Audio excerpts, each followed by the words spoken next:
Hello friends, வணக்கம். Welcome back to my channel. இன்றைக்கி நம்ம சேனலில் ரொம்பவே இன்ட்ரெஸ்டிங்கான ஒரு டாப்பிக்ங்க. அது என்னன்னு பார்த்தீங்கன்னா, பிரசவத்துக்கு முன்னாடி கர்ப்பிணிகள் எல்லாரும் ஆசைப்படக்கூடிய 5 விஷயங்களை பற்றி பார்க்கலாங்க.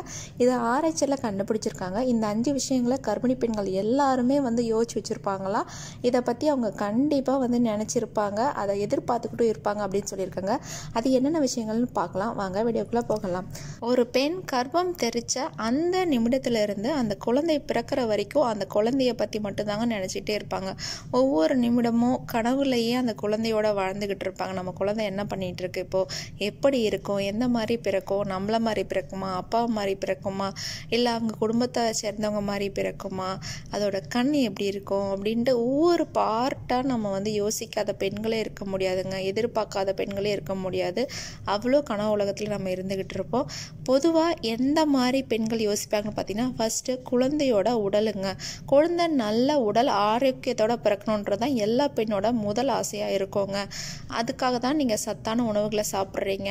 அவங்களுக்கு பிடிக்கலனாலும் குழந்தைக்கு நல்லதுன்னு சொல்லி சாப்பிடுவாங்க. கசாயங்கள்லாம் அவங்க குடிச்சிருக்கவே மாட்டாங்க. ஆனால் கன்சீவ் ஆனதுக்கப்புறமா குழந்தைக்காக குடிப்பாங்க, குழந்தை நல்லா இருக்கணும் அப்படின்னு சொல்லிட்டு. சில உணவுகள் அவங்களுக்கு பிடிக்காது, அதுவும் அவங்க குழந்தைக்காக சாப்பிடுவாங்க. தனக்கு பிடிச்ச உணவுகளை தியாகம் பண்ணியிருப்பாங்க. சில உணவுகள்லாம் ரொம்ப பிடிக்கும். பைனாப்பிள், பப்பாயா, மாம்பழம், அதே மாதிரி பலாப்பழம், நாவல் பழம், இதெல்லாம் பிடிக்கும். இதெல்லாம் நம்ம பெரியவங்க சாப்பிடக்கூடாதுன்னு சொல்லியிருப்பாங்க. அது தனி டாப்பிக்கு.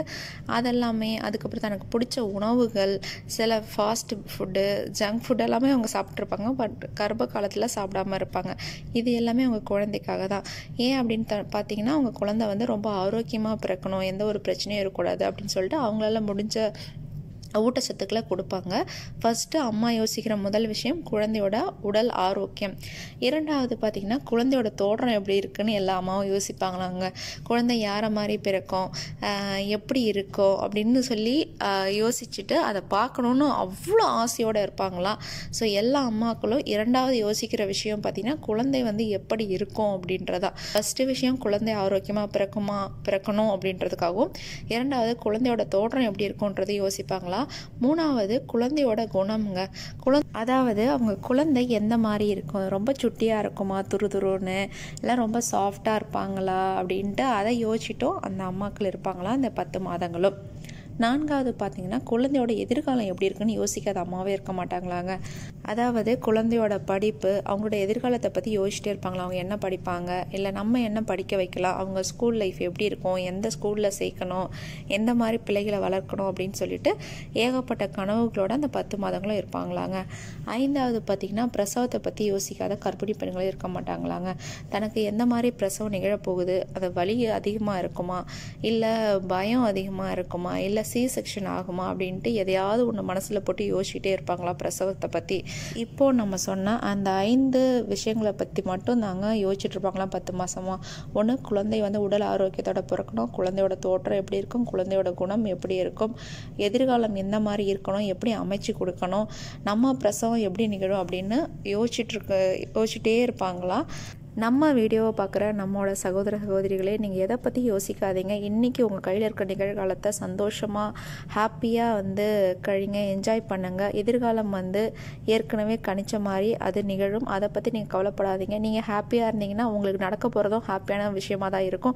கண்டிப்பாக ஈஸியான சுகப்பிரசவமாகும். உங்கள் குழந்தையும் நல்ல வாழ்க்கையில் முன்னேற்றத்தோடு இருப்பாங்க. ஸோ அதை பற்றி யோசிக்காமல் இந்த நிமிடம் நீங்கள் உங்களுக்கு பிடிச்ச மாதிரி சந்தோஷமாக வாழுங்க. எதிர்பார்ப்பு இல்லாத வாழ்க்கையை குறைந்த ஏமாற்றத்தை கொடுக்கும் அப்படின்ற ஒரு கூற்றம் இருக்குது.